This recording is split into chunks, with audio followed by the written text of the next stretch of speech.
For over 25 years, South Park has built its reputation on pushing boundaries that most shows wouldn't dare approach.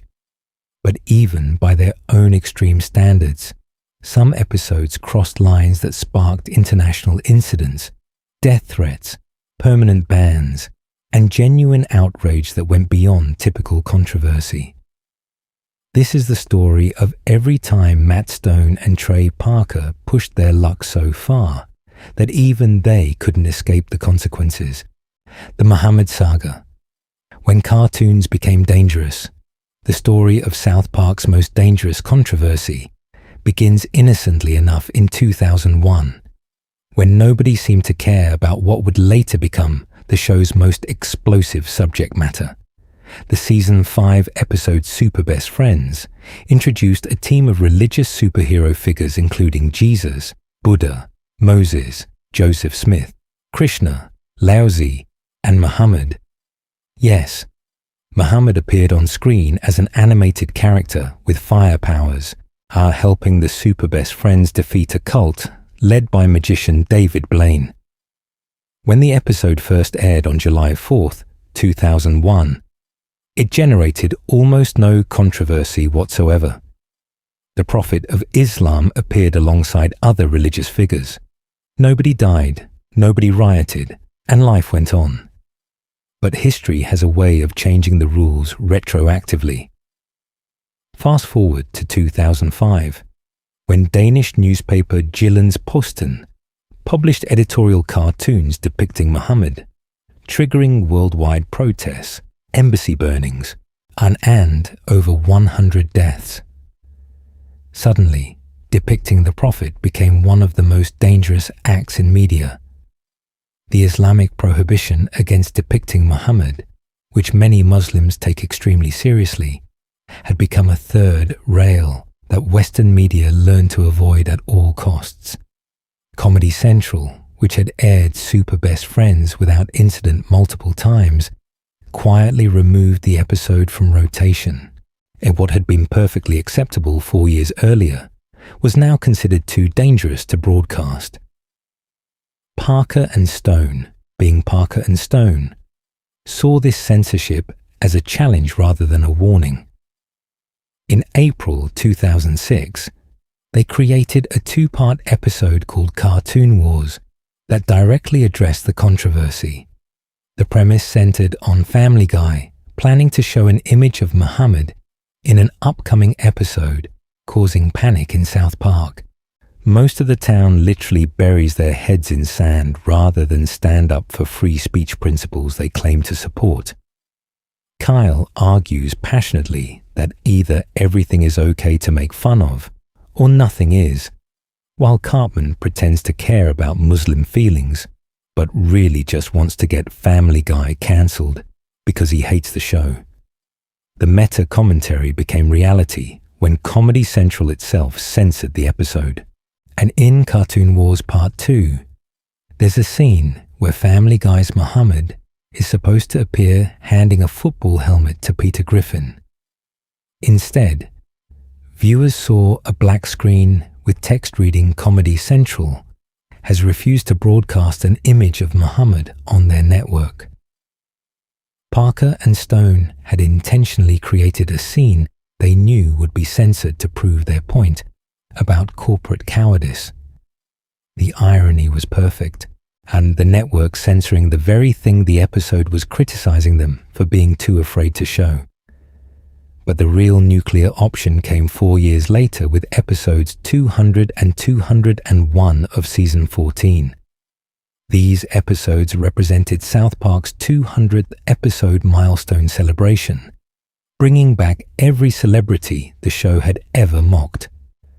Tom Cruise leads a class action lawsuit against the town unless they can produce Muhammad, whom the celebrities believe has a magical power that makes him immune to ridicule. This sets off a cascade of increasingly absurd plot developments involving the Super Best Friends, Maker Streisand, and revelations about Cartman's father. The problem was that Parker and Stone pushed harder than ever before. They knew they were playing with fire, But they designed these episodes to be their definitive statement on censorship and intimidation. Before 201 even aired, a radical Islamic website called Revolution Muslim posted what amounted to a death threat, and they reminded Parker and Stone what happened to Dutch filmmaker Theo van Gogh, who was murdered in 2004 after making a film critical of Islam's treatment of women. The post included the creator's home addresses and photos of Van Gogh's body lying in the street, making the threat absolutely clear. Comedy Central panicked. When 201 aired, it was heavily censored in ways that made the episode nearly unwatchable. Every single mention of Muhammad's name was bleeped out and making dialogue incomprehensible. More significantly, the entire climactic speech by Kyle, which was supposed to be about not giving in to intimidation and fear, was completely censored with a long, sustained beep. The irony was so thick you could cut it with a knife. An episode about not letting terrorists win through intimidation was completely neutered, because the network was intimidated by terrorist threats. The speech that was censored has since leaked online, and it's as pointed as you'd expect.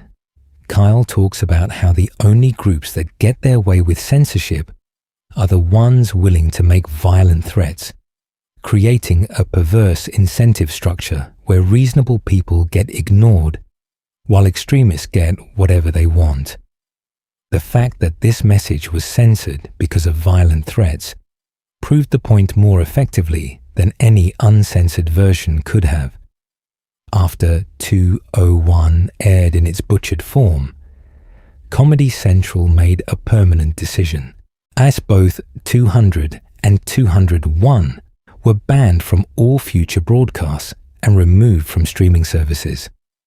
Super Best Friends, which had aired without incident for years, was retroactively banned as well. The 2 Cartoon Wars episodes were also pulled. To this day, 5 SouthPark episodes remain unavailable on any legal streaming platform because they reference or depict Muhammad. The only way to see them is through DVD box sets, and even those contain the censored version of 201. The implications of this go far beyond one TV show. Parker and Stone had proven that violence works as a censorship tool in ways that protests and complaints never could. The Catholic League has complained about SouthPark for decades, but Catholics don't issue death threats, so the show keeps mocking them. Mormons were the subject of the entire episode All About Mormons, which called their beliefs ridiculous 147 times. But Mormons responded with good humor rather than violence, so the episode remains available. Scientologists investigated Parker and Stone and tried to intimidate them, but they didn't threaten to kill anyone, so Trapped in the Closet is streamable on HBO Max right now. The Muhammad episodes taught media companies a terrible lesson. Give in to the people willing to kill you. Ignore the people who only complain. It's a lesson that has shaped entertainment censorship ever since, and with studios self-censoring any content that might offend groups known for violent responses, while freely mocking groups that limit themselves to peaceful protest. SouthPark accidentally created a case study in how terrorism achieves its goals. What makes this particularly frustrating is that Parker and Stone were making a legitimate point about free expression and the dangerous precedent of letting violent intimidation determine what can be said. But by pushing so hard on such a sensitive topic, they put themselves and others at genuine risk. Comedy Central employees received credible death threats. The creators had to increase their personal security. The debate stopped being about principles and became about whether jokes are worth dying for.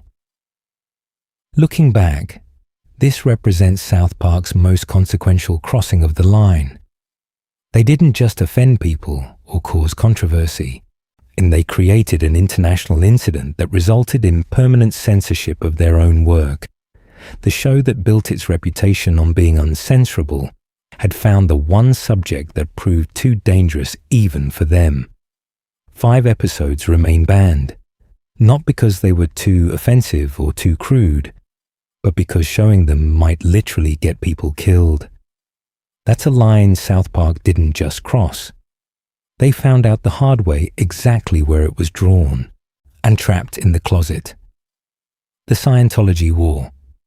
In November 2005, SouthPark declared war on one of the most litigious organizations in America, and the resulting fallout would cost them one of their most beloved characters, while creating one of television's most notorious controversies. Trapped in the Closet wasn't just an episode that went too far. It became a cultural flashpoint that exposed the lengths to which powerful organizations will go to silence criticism.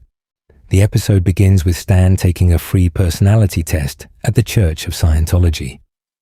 After the test reveals he has unusually high thetan levels, church leaders become convinced that Stan is the reincarnation of L. Ron Hubbard, Scientology's founder. What follows is a masterclass in satirical destruction. Parker and Stone methodically lay out Scientology's core beliefs, the story of Xenu, the galactic overlord who brought billions of aliens to Earth 75 million years ago and killed them with hydrogen bombs in volcanoes, then captured their souls to create the spiritual problems that Scientology claims to solve.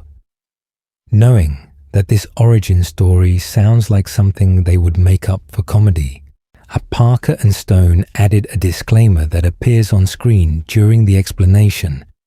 This is what Scientologists actually believe. It's one of the most devastating uses of truth in television comedy. They didn't need to exaggerate or mock the beliefs. Simply presenting them accurately was funny enough. The disclaimer was necessary because test audiences genuinely thought the creators had invented the Xenu story as a joke. But the genius of the episode goes beyond religious satire. There's a dual plot where Tom Cruise, played as deeply insecure about his acting abilities, literally locks himself in Stan's closet and refuses to come out. The running joke of people trying to get Tom Cruise to come out of the closet was SouthPark's not-so-subtle way of addressing persistent rumors about Cruise's sexuality without actually making a direct accusation. They couldn't say Tom Cruise is gay without getting sued, and so instead, they created a scenario where everyone keeps saying, "Tom Cruise, come out of the closet," in increasingly desperate tones. John Travolta, another famous Scientologist, eventually joins Cruise in the closet. Then R. Kelly shows up and also locks himself in there, singing about the situation to the tune of his Trapped in the Closet song series. The whole setup is absurdist comedy at its finest. I'm using a literal interpretation of a phrase to make implications without directly stating them. Nicole Kidman, Cruise's ex-wife, shows up trying to coax him out, telling him she won't think differently of him if he comes out. The subtext is nuclear. Meanwhile, Stan is being pressured to write new doctrine for Scientology as the reincarnated Hubbard. When he suggests that Scientology shouldn't charge people money to participate, the church president flat out admits that Scientology is a scam designed to make money. Stan realizes the truth and publicly declares that Scientology is a fraud, leading to threats of lawsuits from both the church and Tom Cruise, who emerges from the closet just long enough to promise legal action. The episode ends with Stan shouting, "Sue me, I dare you," directly at the camera. The credits roll with every single name replaced by either John Smith or Jane Smith. This wasn't a creative choice, it was a legal strategy. Parker and Stone knew Scientology's history of using litigation to harass and intimidate critics. The church had famously buried the IRS in over 2,400 lawsuits to gain tax-exempt status. Individual critics found themselves targeted with dozens of lawsuits designed not to win, but to drain resources and destroy lives through legal fees. By hiding the names of everyone who worked on the episode, Parker and Stone protected their entire crew from being individually targeted.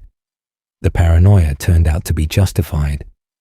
Documents that later leaked from Scientology's Office of Special Affairs revealed that the organization launched an investigation into Parker and Stone after Trapped in the Closet aired. They identified the creators' parking spots at their studio, catalogued the license plates and makes of their cars, and discovered which catering service provided their lunch, and compiled detailed dossiers on their personal lives. The organization was looking for dirt, anything they could use to discredit or intimidate the show's creators. But the real damage came from a different direction. Isaac Hayes, who had voiced Chef for 9 years and 136 episodes, was a practicing Scientologist. For nearly a decade, Hayes had happily participated in a show that ruthlessly mocked Christianity, Judaism, Mormonism, and Buddhism, Islam, and every other religion imaginable. He'd had no problem with episodes involving Jesus, or Cartman playing Hitler, or any of South Park's typically offensive content. But when his own religion became the target, suddenly Hayes discovered he had moral objections to the show's intolerance. In March 2006, a statement was released in Hayes' name, announcing his departure from South Park. The statement condemned the show for religious bigotry and intolerance, pointing out the hypocrisy of mocking one group's sincerely held beliefs. Stone's response was perfectly pitched. This is 100% having to do with his faith in Scientology. He has no problem, and he's cashed plenty of checks with our show making fun of Christians. The implication was clear. Hayes was fine with South Park's humor until it targeted something he personally cared about. But the story has a darker undercurrent that only became clear years later. After Hayes died in 2008, his son Isaac Hayes III revealed that his father had suffered a stroke in January 2006, leaving him incapacitated and unable to make major decisions. The resignation statement, Hayes III claimed, was issued by someone in Hayes' Scientology circle without his actual consent or perhaps even knowledge. Hayes was apparently coerced or manipulated into leaving a show he loved by people who saw an opportunity to strike back at South Park while Hayes was medically vulnerable. Parker and Stone's response to losing Chef was characteristically savage. The season 10 premiere, The Return of Chef, brought the character back using nothing but audio clips from previous episodes, spliced together to create new dialogue. The Frankenstein dialogue has Chef saying wildly inappropriate sexual things to the children, revealing he's been brainwashed by the Super Adventure Club, a barely disguised stand-in for Scientology that's actually a pedophile organization. And when the kids try to save him, Chef falls off a bridge, gets struck by lightning, burned, impaled, and mauled by a mountain lion and bear, dying in the most over-the-top manner possible. But then, the episode does something surprisingly touching. After Chef's grotesque death, the kids have a funeral where they make a distinction between Chef, who was their friend and cared about them, and the brainwashed version, who wasn't really him anymore. It's a genuinely moving moment that separates Hayes, the person, from the organization that controlled him. The boys refuse to be angry at Chef because that wasn't Chef. That was the Super Adventure Club. It's a remarkably graceful way to handle a painful situation. The fallout from Trapped in the Closet extended beyond Hayes. When Comedy Central scheduled a rerun of the episode for March 2006, it was mysteriously pulled and replaced with a different episode. The official explanation was that the network wanted to pay tribute to Hayes after his departure announcement. But reports suggested that Tom Cruise, who was promoting Mission Impossible 3 for Paramount Pictures at the time, threatened to boycott promotional duties unless the episode was pulled. Paramount and Comedy Central were both owned by Viacom, giving Cruise leverage to potentially damage a major film release. Stone later confirmed this, and saying, "We would have had serious issues with Comedy Central if they didn't eventually air the rerun." The episode did return to rotation in July 2006, and Parker was quoted as thanking Cruise for the publicity. "Tom Cruise has done more for South Park than anyone I think in the world." The entire controversy turned Trapped in the Closet into must-see television, drawing attention that no amount of normal promotion could have achieved. But this episode crossed lines beyond just offending a powerful organization. It exposed the inner workings of a group that many, including former members, considered dangerous and abusive. South Park laid bare the financial motivations behind Scientology, the absurdity of its origin story, and the way it uses wealth and celebrity to gain legitimacy. And the episode presented information that Scientology keeps secret from its own members until they've paid tens of thousands of dollars and reached OT Level 3. The question is whether satire justifies exposing religious beliefs that adherents consider sacred. Scientology guards the Xenu story carefully because they believe revealing it to unprepared people can cause spiritual harm or even physical death from pneumonia. Whether you believe that or not, Parker and Stone broadcast those secrets to millions of people, including Scientologists who hadn't paid enough to learn them officially. From one perspective, that's brave truth-telling. From another, it's violating people's sincerely held spiritual beliefs for entertainment. The episode also potentially put people at risk. Former Scientologists have described systematic harassment campaigns against critics. By attacking the organization so directly and publicly, Parker and Stone painted targets on their backs and the backs of everyone involved with the show. The hidden credits weren't paranoia.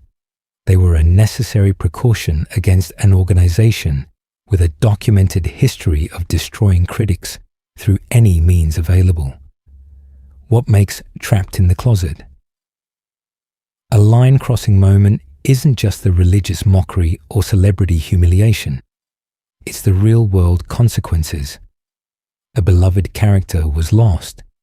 Death threats were investigated. Our careers were affected.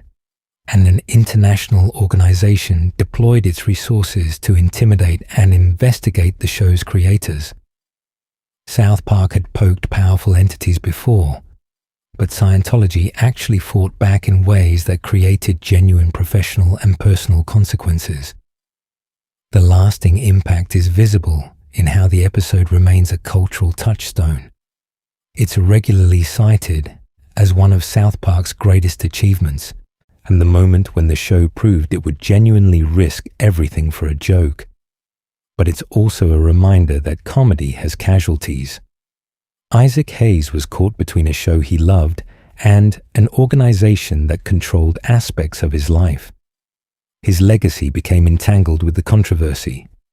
His final South Park appearance, a grotesque parody of the character he'd helped create.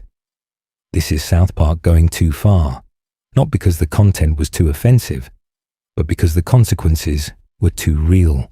Then they picked a fight with an organization that fights back, and everyone involved paid a price.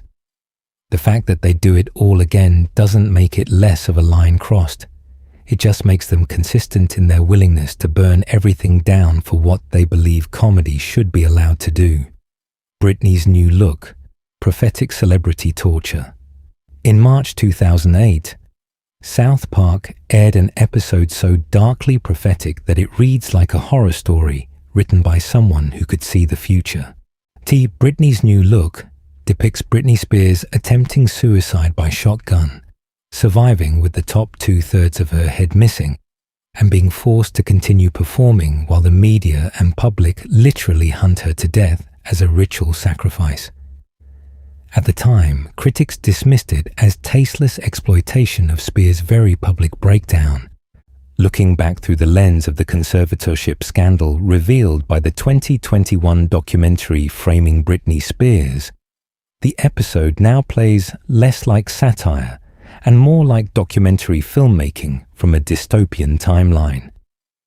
The episode opens with a news bulletin interrupting a political debate between Barack Obama and Hillary Clinton. Britney Spears has been spotted in South Park, and a photographer was paid massive money for images of her urinating on a ladybug. The boys, seeing an opportunity to make easy cash, decide to stage a photo of Britney defecating on a squirrel, which is actually Butters in a costume.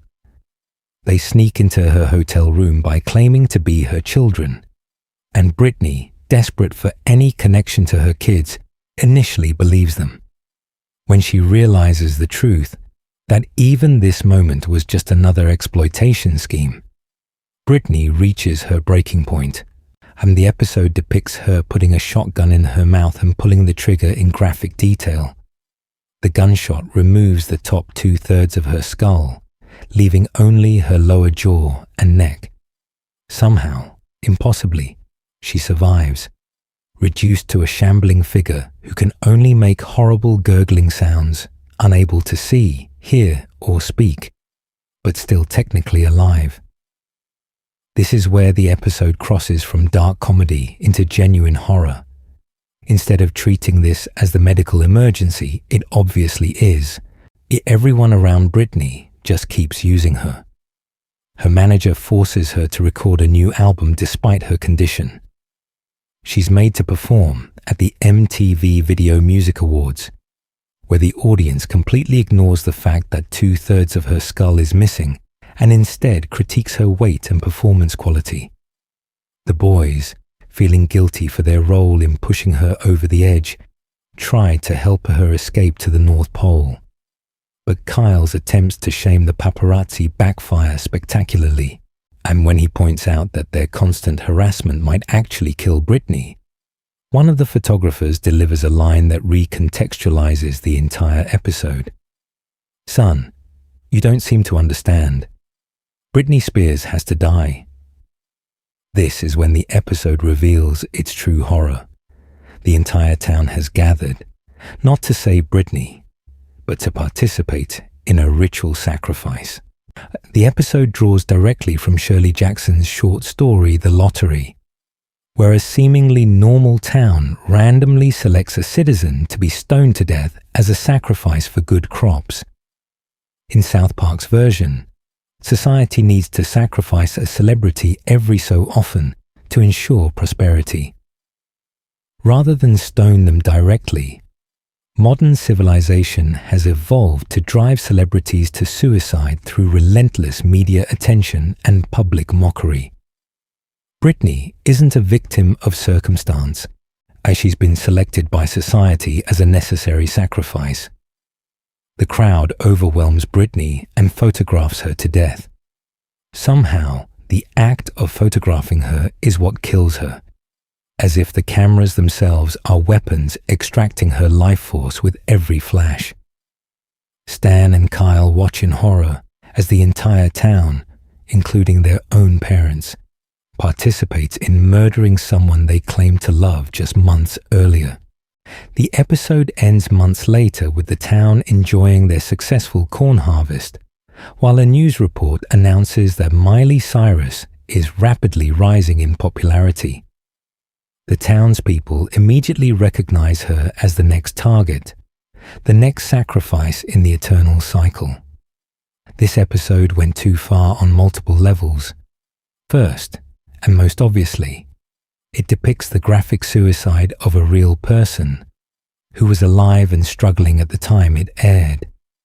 In 2008, Britney Spears was going through a very public mental health crisis.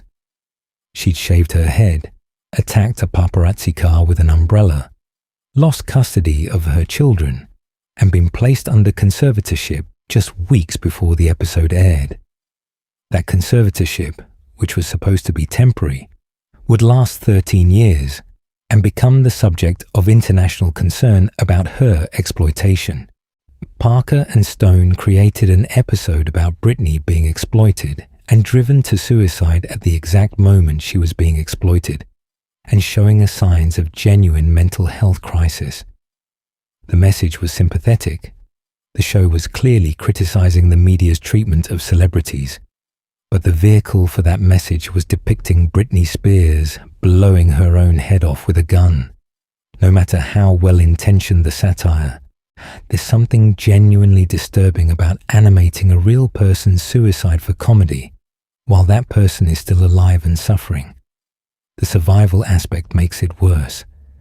Having Britney live through the suicide attempt with catastrophic injuries isn't mercy. It's extending her torture. She becomes a grotesque figure, unable to communicate or understand what's happening to her, puppet for people who continue profiting off her, even after she's been reduced to a gurgling shell. And the episode forces viewers to watch her continued exploitation in her disabled state, driving home how little her humanity matters compared to her commercial value. The MTV Awards performance scene is particularly brutal. Britney attempts to perform with only a third of her head remaining, and the audience tears her apart for being off-key and out of shape. They don't care that she's being catastrophically injured. They just want her to perform better. Oh, it's a perfect metaphor for how celebrities are treated as products rather than people. But it's also forcing viewers to watch a disabled woman being humiliated for entertainment. The line between satirizing exploitation and participating in it gets very blurry. What makes this episode's line crossing particularly complex is how prophetic it turned out to be. The conservatorship that began in early 2008, the same year this episode aired, became exactly the kind of system that the episode depicted. Britney was forced to work, forced to perform, forced to generate money for others while having no control over her own life or finances. The people managing her claimed it was for her own good, just like her manager in the episode claims he's helping her by making her record songs and perform at awards shows. The Framing Britney Spears documentary, released 13 years after this SouthPark episode, exposed many of the same dynamics that Parker and Stone satirized. The media's role in destroying Britney's mental health, the way she was treated as a commodity rather than a person, the cycle of building celebrities up just to tear them down. All of this was documented in the 2021 film, A Serious Investigation of Systematic Abuse. SouthPark had made the same points in 2008, but with Britney shooting herself in the face. The ending, where Miley Cyrus is identified as the next sacrifice, proved eerily accurate as well. Cyrus did go through her own public breakdown period, complete with media mockery and concerns about her mental health. The cycle continued exactly as SouthPark predicted, with society moving from one female pop star to the next, building them up as teen idols, and then destroying them when they failed to maintain impossible standards. So did SouthPark go too far? Or were they the only ones willing to say what needed to be said? The answer is probably both. The episode makes a legitimate point about how celebrity culture destroys the people it claims to love. The lottery framework brilliantly illustrates how society uses celebrities as sacrificial victims to satisfy some primal need for drama and superiority. The criticism of media exploitation is not just valid, but necessary. but depicting a real person's graphic suicide, even in cartoon form, even as part of a larger point, crosses ethical lines that most entertainment wouldn't approach. And Britney Spears was a real woman in real crisis at the time this aired. Her children were young enough that they might have seen this episode or heard about it. Her family was dealing with genuine concerns about her safety and well-being, and South Park responded by showing her shooting herself in the head and then being tortured as a barely alive zombie for 20 minutes of television. The impact of this episode is complicated by time. When it first aired, many critics dismissed it as South Park being edgy for attention, exploiting Britney's troubles for shock value. The episode received a relatively lukewarm reception compared to their usual output. But in retrospect, after the conservatorship revelations, the hashtag Free Britney movement, and the broader conversation about how the media treats female celebrities, the episode looks almost prescient in its analysis of celebrity sacrifice culture. That doesn't make it less of a boundary violation, and you can be right about your criticism and still cross lines in how you express it. South Park was right that media culture was destroying Britney Spears. They were right that she was being exploited even during her breakdown. They were right that society treats celebrities as sacrificial objects rather than human beings. But they chose to make those points by literally animating her suicide and continued torture, which is about as far as you can go while still claiming to be on her side. And the episode also raises questions about satire's responsibility to its subjects. When you're mocking a powerful institution or abstract concept, the ethics are simpler. But when your subject is a real person who's genuinely suffering, does satire become cruelty regardless of intent? Parker and Stone clearly sympathized with Britney and wanted to criticize her mistreatment, but they did so in a way that added to the pile of media content treating her as an object for public consumption, rather than a person deserving privacy and dignity. Looking back, Britney's new look represents South Park at its most complicated. It's simultaneously one of their most insightful cultural critiques and one of their most potentially harmful episodes. It predicted the future with uncomfortable accuracy, while possibly contributing to the very exploitation it criticized. Was it defended Britney Spears by depicting her violent death?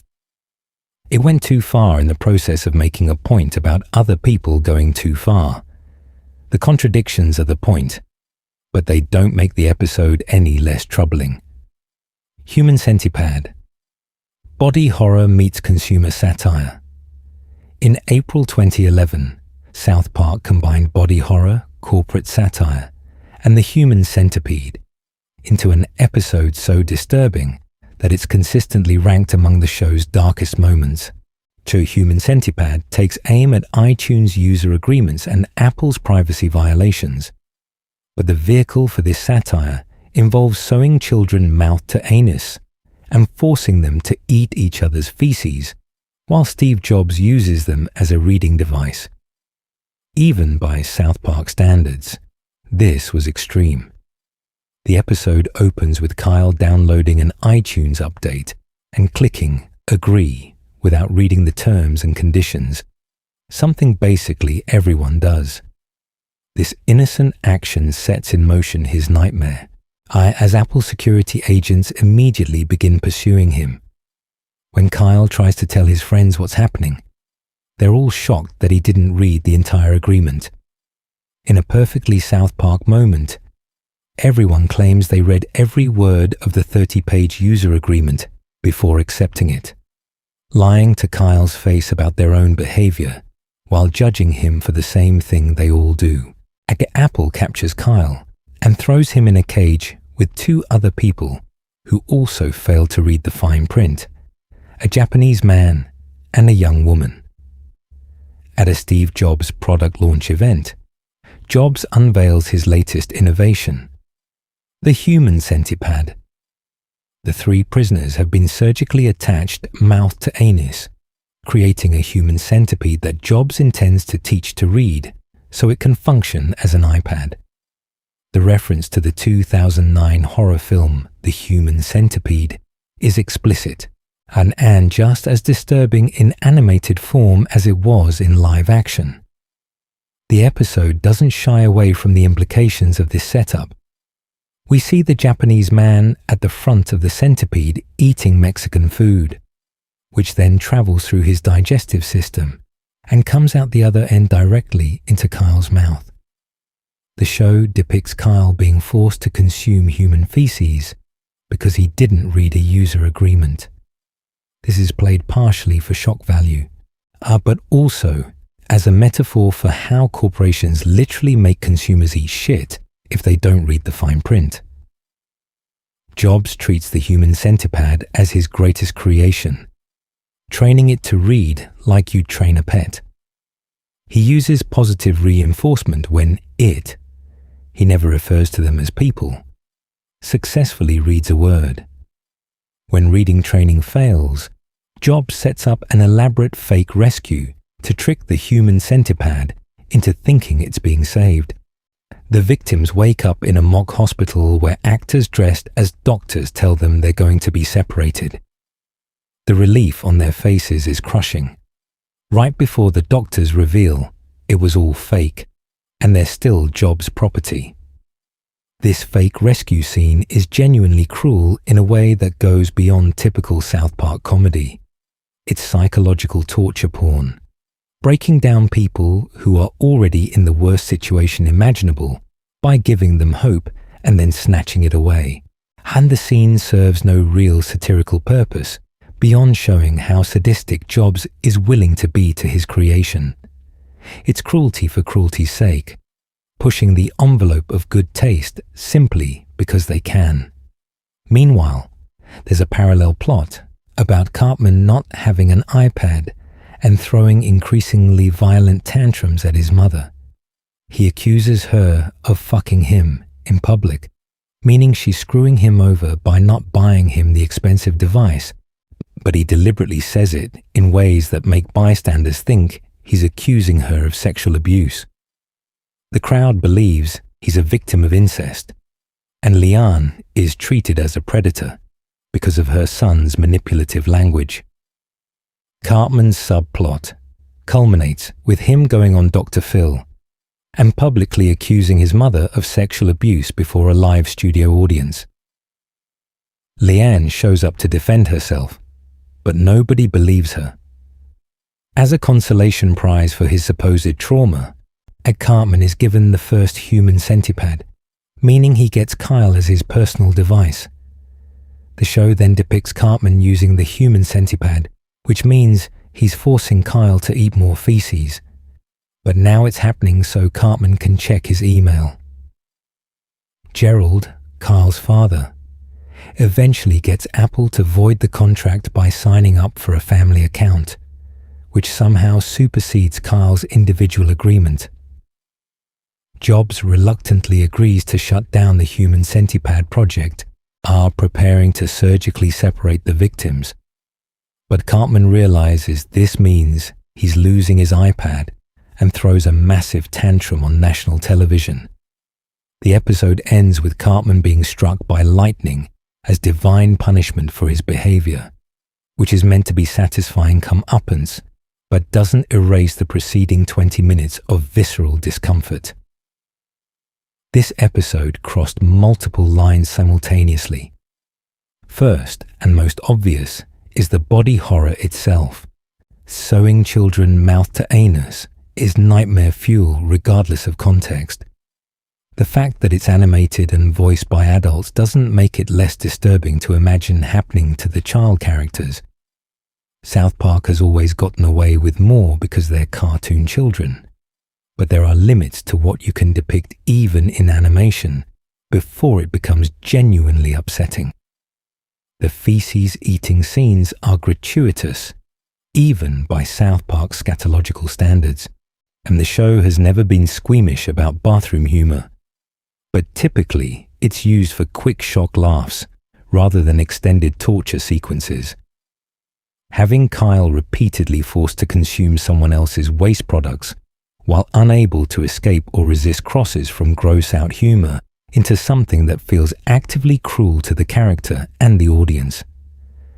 The episode also takes on dark implications, given that it aired just 5 months before Steve Jobs died of pancreatic cancer. Jobs was already seriously ill at the time this episode was made, though not everyone knew it.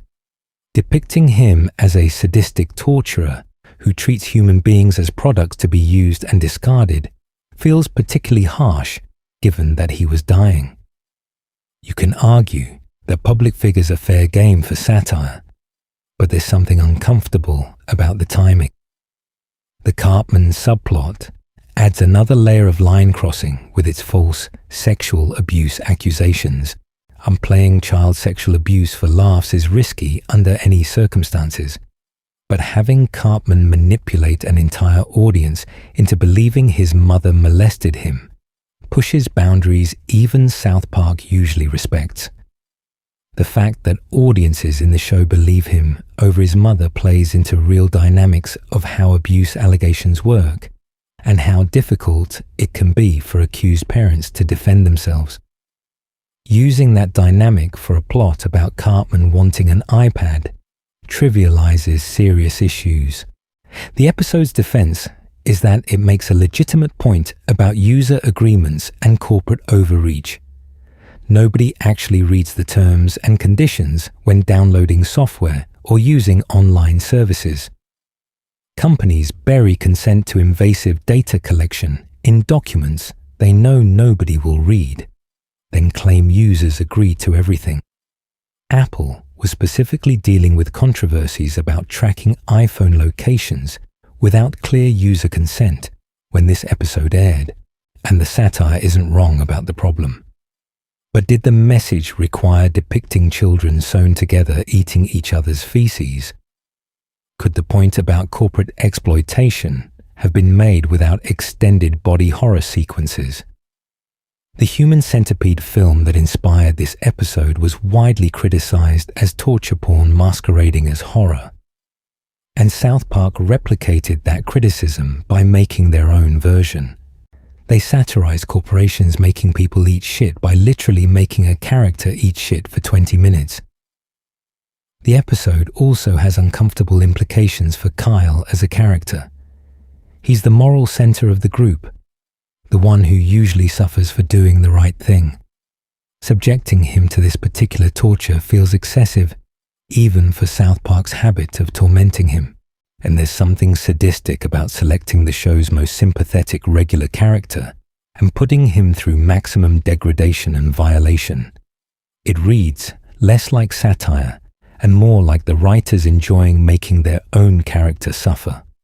The fact that Gerald saves Kyle by signing up for an Apple Family account is actually a dark punchline about how Apple solves the problem.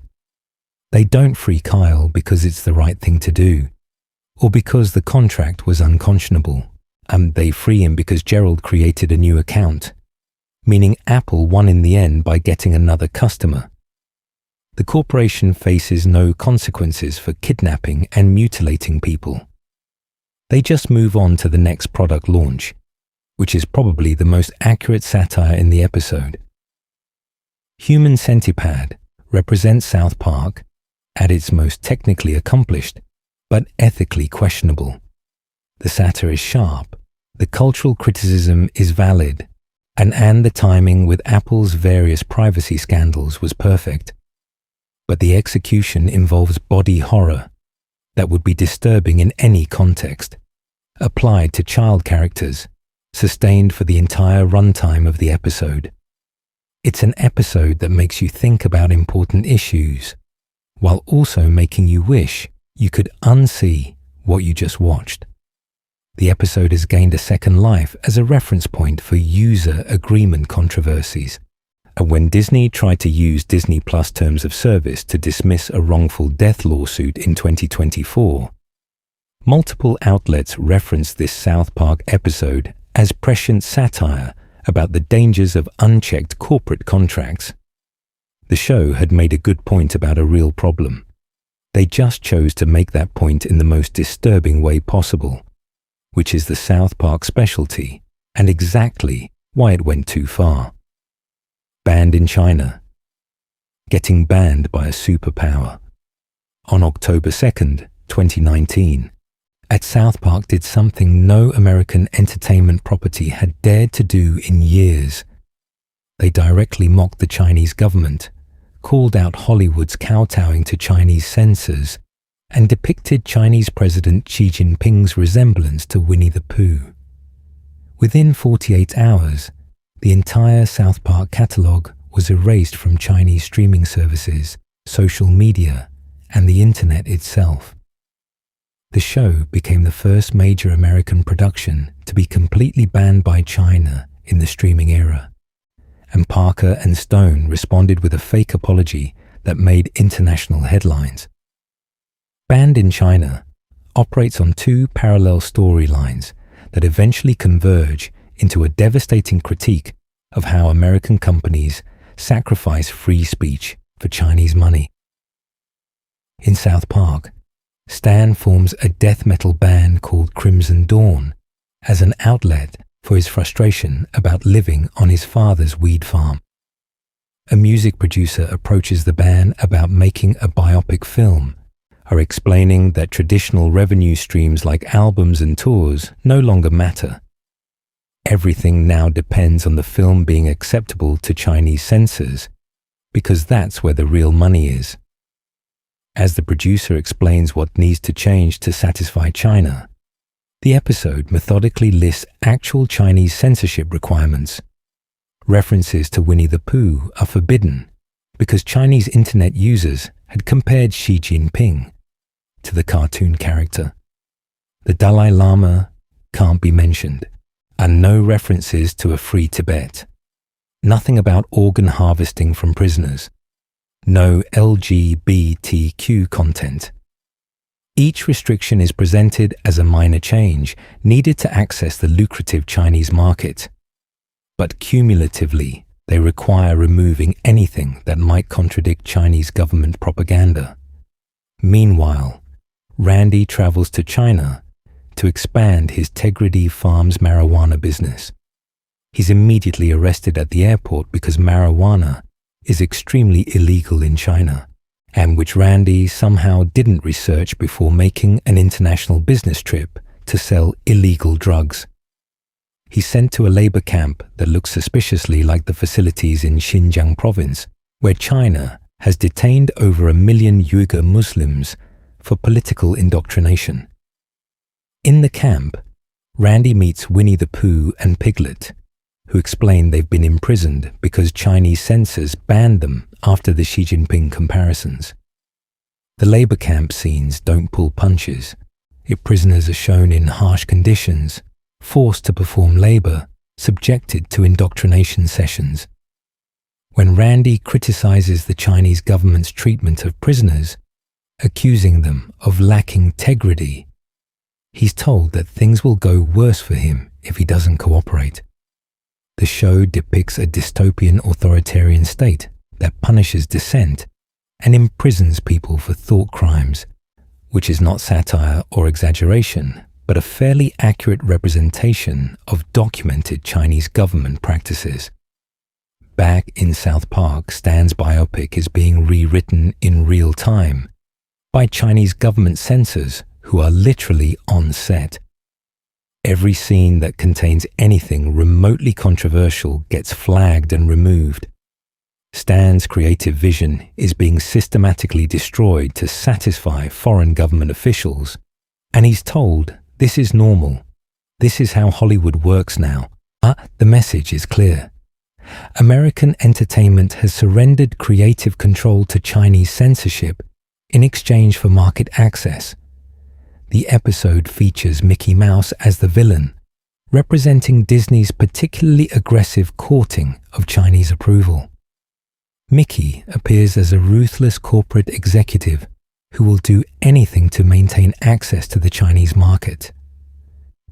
When he encounters Randy in China, Mickey is supervising Disney productions that have been sanitized for Chinese audiences, and the show calls out Disney specifically because the company has been repeatedly caught altering content to satisfy Chinese censors, from removing LGBTQ references to changing plot points that might offend Chinese sensibilities. The climax reveals Randy has made a deal with the Chinese government to sell Tigridy weed in China, which required him to murder Winnie the Pooh. The episode shows Randy covered in honey and blood, having brutally killed the beloved children's character to satisfy Chinese demands. When Stan learns what his father did, he calmly walks away to write another song about Randy's moral bankruptcy. The implication is devastating. American companies are willing to kill their own cultural icons to access Chinese money. Stan eventually refuses to allow his biopic to be censored and walks away from the project entirely. He sacrifices the opportunity and money rather than compromise his artistic vision or his integrity. It's presented as the right choice, but the episode makes clear that Stan is the exception. Everyone else, from Mickey Mouse to the NBA to Randy, chooses money over principles. The NBA reference was particularly timely. The episode aired just days after Houston Rockets general manager Daryl Morey tweeted support for Hong Kong pro-democracy protesters, triggering a massive backlash in China, and Chinese broadcasters pulled NBA games, sponsors withdrew support, and the league found itself in crisis. Instead of defending Morey's free speech rights, the NBA apologized to China and tried to distance themselves from the tweet. SouthPark's timing was perfect, airing at the exact moment when American capitulation to Chinese demands was making headlines. The episode ends with a text disclaimer: "Fuck the Chinese government." It's not subtle, and it's not meant to be. Parker and Stone were drawing the clearest possible line between criticizing a government and attacking a people. The episode doesn't mock Chinese culture or Chinese people. It specifically targets the authoritarian government and the American companies that enable it. China's response was swift and total. Within 48 hours, every episode of South Park disappeared from Chinese streaming services. Search results for South Park on Weibo, China's Twitter equivalent, returned nothing despite billions of past posts. All fan pages, discussion forums and social media groups were deleted. The government didn't just ban future episodes. They attempted to erase the show's entire existence from Chinese internet history. It was the most comprehensive censorship action against a Western entertainment property in modern times. Parker and Stone responded with a mock apology that became as famous as the episode itself. Like the NBA, we welcome Chinese censors into our homes and into our hearts. We too love money more than freedom and democracy. Chi doesn't look just like Winnie the Pooh at all. Tune in to our 300th episode this Wednesday at 10. Long live the great Communist Party of China. May this autumn's sorghum harvest be bountiful. We good now, China. The fake apology perfectly captured the dynamic the episode criticized, by sarcastically apologizing while promoting their next episode and clearly not meaning a word of it. Parker and Stone demonstrated the difference between genuine artistic compromise and standing by your work. The NBA had issued real apologies to maintain access to Chinese money. South Park doubled down and told China to fuck off. The international response transformed Parker and Stone into unlikely free speech heroes. In Hong Kong, where pro-democracy protesters were fighting against increasing Chinese control, Banned in China became a symbol of resistance. protesters screened the episode on large projectors during demonstrations. The image of Winnie the Pooh, which had already been a protest symbol, gained additional resonance from the episode. South Park accidentally became part of a genuine freedom movement. But this incident crossed lines in ways that went beyond typical controversy. By choosing to directly confront the Chinese government, Parker and Stone made South Park unwatchable for the show's Chinese fans. People in mainland China who had enjoyed the show through VPNs and unofficial sources found even that access increasingly difficult as the government cracked down. The ban wasn't just about future episodes. It eliminated access to the entire catalogue. The episode also created pressure on Comedy Central and Viacom, which had business interests in China and relationships with Chinese companies. By directly attacking the Chinese government, South Park potentially damaged its own parent company's business prospects.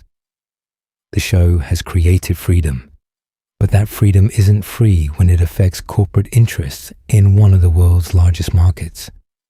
There's also the question of whether the episode actually helps anyone in China, or just makes Parker and Stone feel good about their free speech principles. The show is banned in China, which means Chinese citizens can't see it unless they risk legal consequences to access it through VPNs. The people who most need to hear criticism of their government are prevented from hearing it, while Americans get to feel good about watching a show that criticizes China from the safety of a country where such criticism carries no personal risk. The Hong Kong protest movement that embraced the episode has since been largely crushed by Chinese government crackdowns. The national security law imposed on Hong Kong in 2020 has led to arrests of activists, closure of pro-democracy media outlets, and effective end to the city's autonomy. South Park's symbolic support didn't change those outcomes, though it may have provided comfort to protesters, while they still had the freedom to demonstrate. What makes Banned in China a line-crossing episode isn't the content itself, which is sharp political satire, but the real-world consequences. Parker and Stone picked a fight with a nuclear-armed authoritarian government that controls the world's second-largest economy. They became the first major American entertainment property to be completely banned by China in the streaming era. They turned their show into a political statement that affected international relations and corporate strategy. And the episode proves that South Park's commitment to free speech isn't just talk. When push came to shove, they chose artistic integrity over access to 1.4 billion potential viewers and whatever money that represents. That's admirable, but it's also a luxury afforded by their success. South Park can survive being banned in China. A smaller show might not be able to make that choice. The lasting impact is visible in how China treats Western entertainment. The ban sent a message to other shows and studios. Criticize us and you're finished in our market. Some might see that as China proving South Park's point about authoritarian control. Others might note that South Park gets to make that point from a position of privilege, while other creators have to make harder choices about careers and livelihoods. Banned in China represents South Park at its most politically engaged and personally risky. They identified a problem and corporate America's capitulation to Chinese censorship and addressed it in the most direct way possible. The consequences were real, immediate, and permanent. They crossed the line from satire into actual political activism, from commenting on news to becoming news themselves. That's going too far by the standards of most entertainment, even if you agree with the message. Bloody Mary. Catholic outrage and corporate spinelessness. In December 2005, South Park aired an episode that would temporarily disappear from American television and spark international religious controversy. Bloody Mary depicted the Virgin Mary as a statue that menstruates blood onto the Pope's face, combined this imagery with a subplot about alcoholism, and managed to get pulled from rotation, not because of government censorship, but because Comedy Central's parent company panicked at the prospect of offending Catholics. The episode centers on Randy developing a drinking problem severe enough that he loses his driver's license and must attend Alcoholics Anonymous meetings. At AA, Randy is told that alcoholism is a disease he has no power to control, which becomes the episode's central satirical target. South Park argues through Randy's journey that calling alcoholism a disease absolves people of personal responsibility for their drinking choices. Randy fully embraces this framework, using his disease as an excuse to avoid accountability and paint himself as a victim, rather than someone who made poor choices. The religious content begins when a statue of the Virgin Mary in a neighboring town starts bleeding from its anus. The Catholic Church investigates this miracle, and Pope Benedict XVI personally travels to examine the statue. In a scene that generated most of the controversy, the statue's bleeding sprays directly onto the Pope's face and body. The Pope initially declares it a miracle, but then corrects himself, noting that the bleeding is coming from the statue's ass rather than its vagina, so it's actually not menstruation, but hemorrhaging.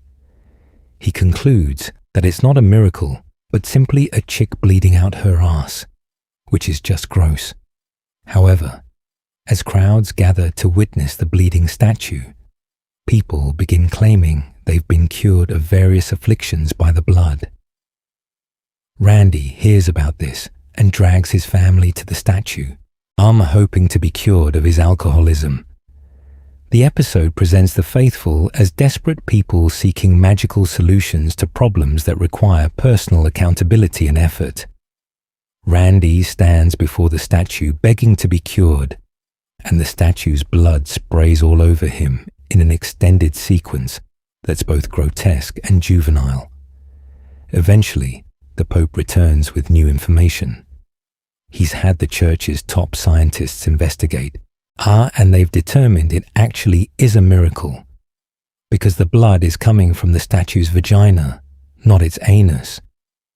The reasoning is absurd, but delivered with total seriousness, mocking how religious authorities create distinctions between acceptable and unacceptable miracles based on arbitrary anatomical details.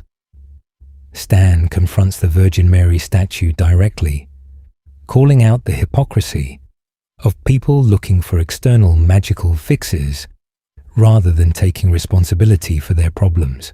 And in response, the statue comes to life and speaks to Stan, confirming that she's not actually performing miracles of healing. She's just a regular statue that happens to bleed, but people project their own desperate need for meaning and intervention onto her. This becomes the vehicle for the episode's message about personal responsibility. The Virgin Mary tells Stan that she's having her period, using casual modern language that completely demystifies the Catholic veneration of Mary. She explains that she can't cure diseases or fix people's problems. People have to do that themselves. When Stan suggests his father needs actual divine intervention because he can't help himself, Mary responds that yes, he can help himself. He just doesn't want to because it's easier to claim powerlessness. The episode resolves with Randy learning that alcoholism isn't a disease that removes his agency, but rather a condition he has power over through personal choice and discipline. He quits AA, which the episode portrays as an organization that keeps people trapped in victimhood narratives rather than empowering them to change. The message is classic South Park libertarianism. Take responsibility for your own choices. Don't blame diseases or external factors. and don't rely on institutions or miracles to fix problems you need to solve yourself. From a satirical perspective, the episode makes legitimate points about how AA's disease model can enable victimhood thinking. The show's criticism of religious miracle seeking as a substitute for personal responsibility is philosophically consistent with their overall worldview. The problem is, they made these points through extended sequences of the Virgin Mary bleeding from her vagina onto the Pope and Randy. The imagery crosses lines that even South Park typically respects. The Virgin Mary holds special significance in Catholicism, beyond her role in most Protestant Christianity. For Catholics, a Mary is the Mother of God, the Queen of Heaven, a figure of perfect purity and grace worthy of veneration. Depicting her as a bleeding statue using crude language to tell people to handle their own problems is deeply offensive to Catholic beliefs in ways that go beyond typical religious satire. The blood spraying onto the Pope is particularly provocative. While South Park has mocked every pope throughout its run, usually the satire focuses on policy or behavior. This episode put actual blood imagery onto the face of a real religious leader who had recently been elected. Pope Benedict XVI was dealing with serious church controversies at the time, and South Park added mockery that reduced him to a figure getting sprayed with menstrual blood while investigating miracles. When the episode initially aired in December 2005, it generated immediate backlash from Catholic groups. The Catholic League condemned it as hate speech and called for boycotts. Other Catholic organizations around the world joined the criticism. But the episode remained in rotation and available on South Park Studios for years without intervention from Comedy Central. The turning point came in 2006 when Comedy Central's parent company Viacom faced pressure over the episode's international distribution.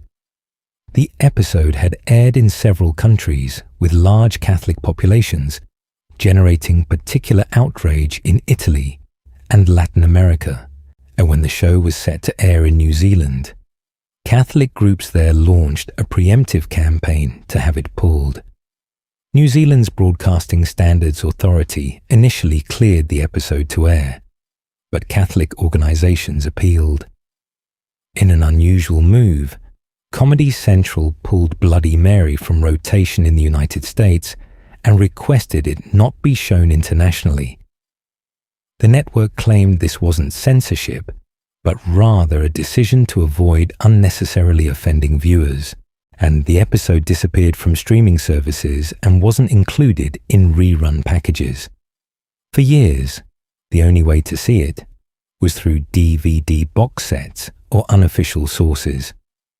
What makes this case of line crossing particularly interesting is that it wasn't governments or censors who pulled the episode, but the network itself.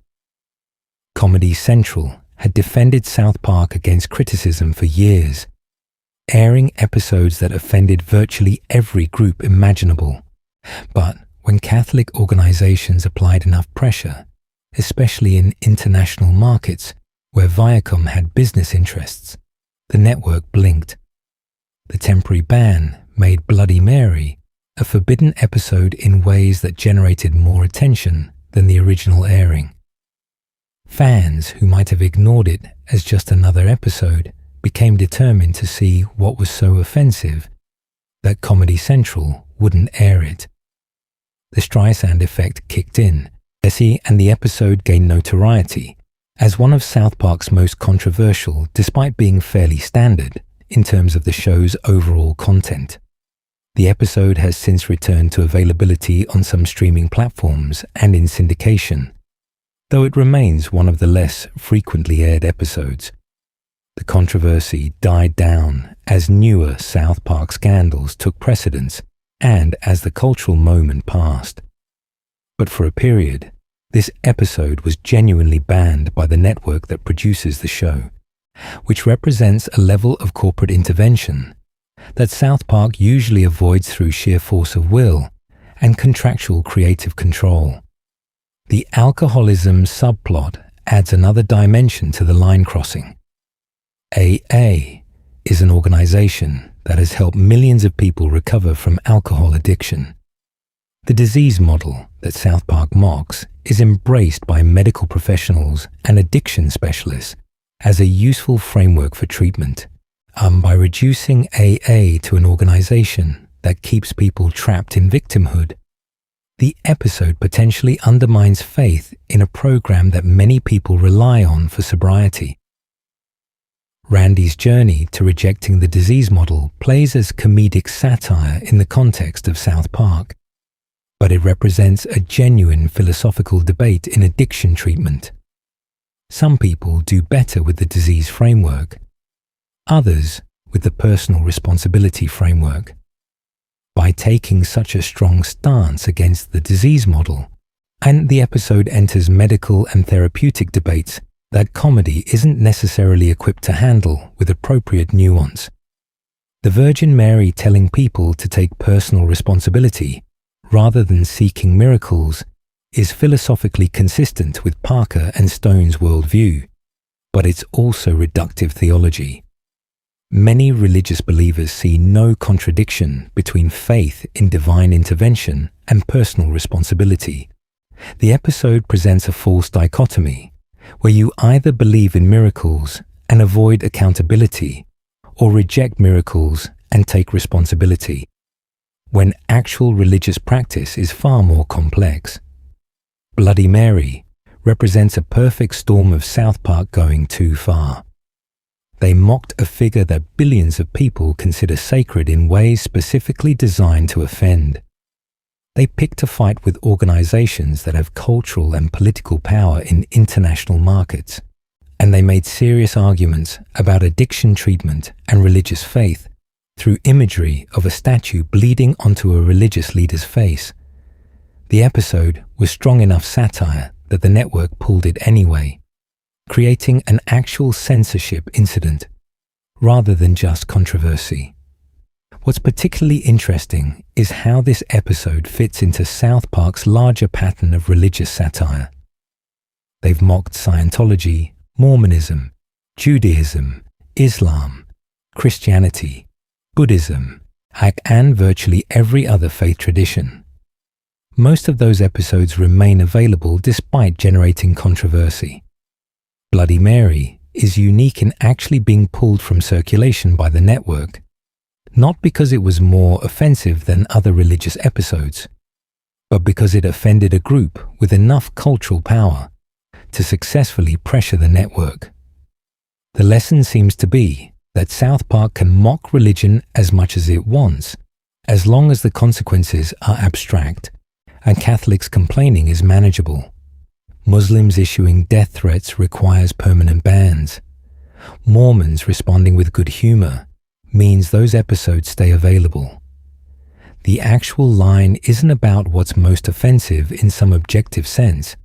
It's about which groups can successfully bring enough pressure to force action.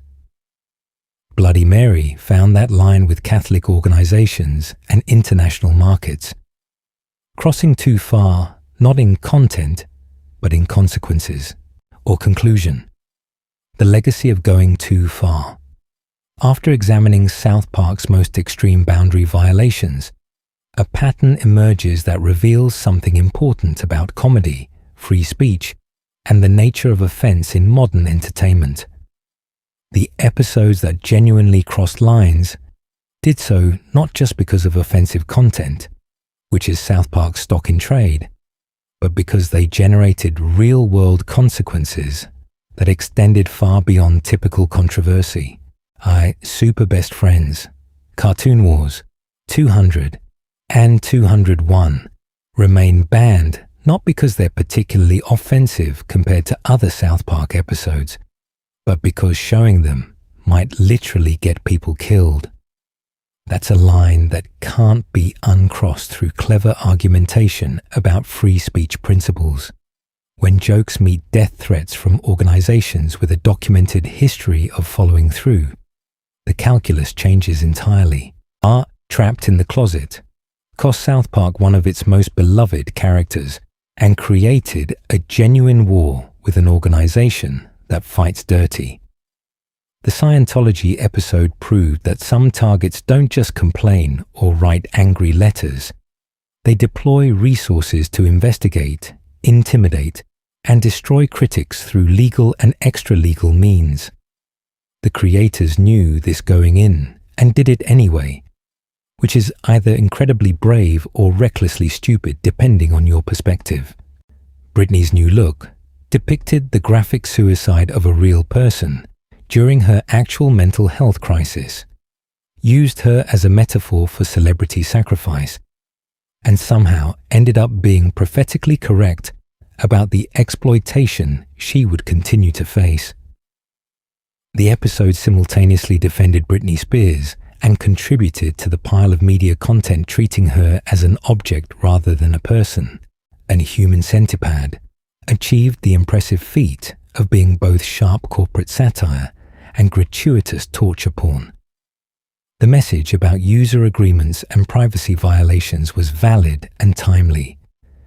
The vehicle for that message involved sewing children together and forcing them to eat feces for 20 minutes.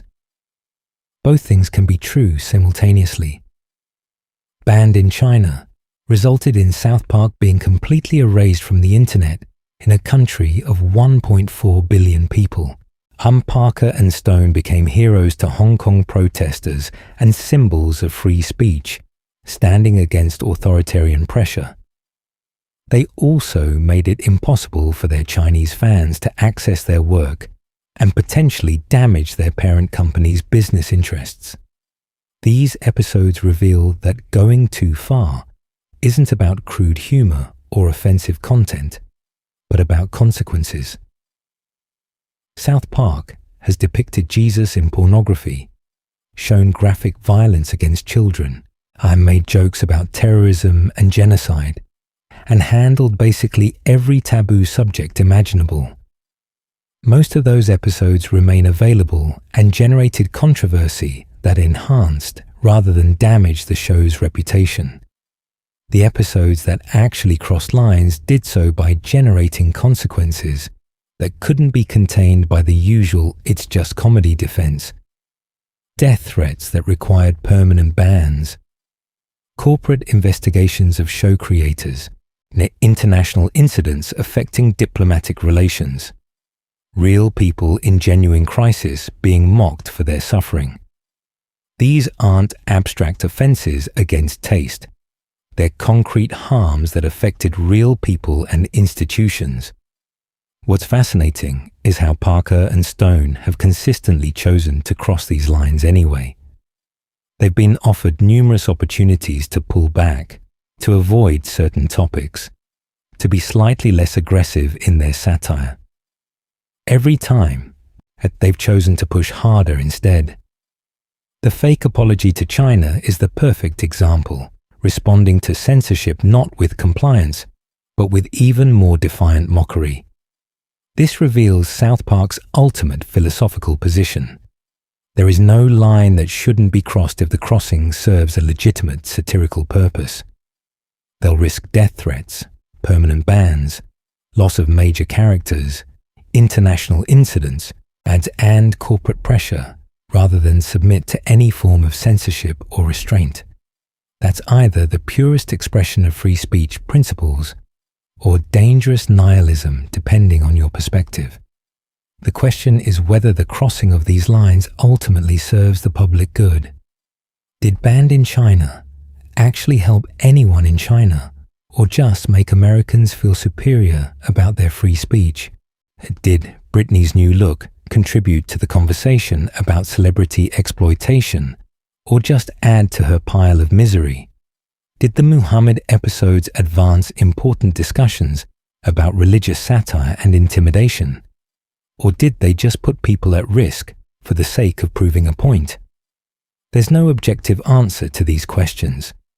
What's certain is that South Park has consistently demonstrated a willingness to go further than virtually any other mainstream entertainment property. They've found lines that even they can't cross only by crossing them and dealing with the consequences. The show has been permanently banned by a nuclear power, censored by its own network, and subjected to credible death threats, and they've responded to each incident by doubling down. The legacy is complicated. South Park has normalized boundary pushing in comedy to the point where other shows feel pressure to be equally aggressive. The show has also demonstrated that there are actual consequences to crossing certain lines. Consequences that go beyond angry blog posts and social media complaints. When you mock the Prophet Muhammad, you might face death threats. When you attack Scientology, they'll investigate you. When you criticize China, they'll erase you from existence in their country. But South Park has also proven that you can survive these consequences and come out the other side still making your show on your own terms. Parker and Stone have creative control that allows them to ignore pressure that would force most shows to back down. That freedom comes with responsibility they don't always exercise wisely, but it also enables satire that serves genuine public interest by saying things others won't say. As you reflect on these moments where South Park went too far, consider what too far actually means. Is it about the content itself, or about the consequences that content generates? Is satire justified by its message, even when it causes real harm? Should comedy have boundaries beyond what law and corporate contracts allow? These are questions South Park forces us to confront through their relentless boundary testing. The show will almost certainly continue pushing lines, generating new controversies, and occasionally crossing boundaries that generate real consequences. That's not a bug in their approach. It's the core feature. Whether you view this as brave truth-telling or irresponsible provocation probably depends on whether the ox being gored is yours or someone else's. If you enjoyed this deep dive into South Park's most extreme moments, make sure to subscribe to the Cartoon Codex for more comprehensive explorations of animated television's controversial history. There's always more to uncover in shows that push boundaries, and we'll keep digging into the stories behind the episodes that went too far.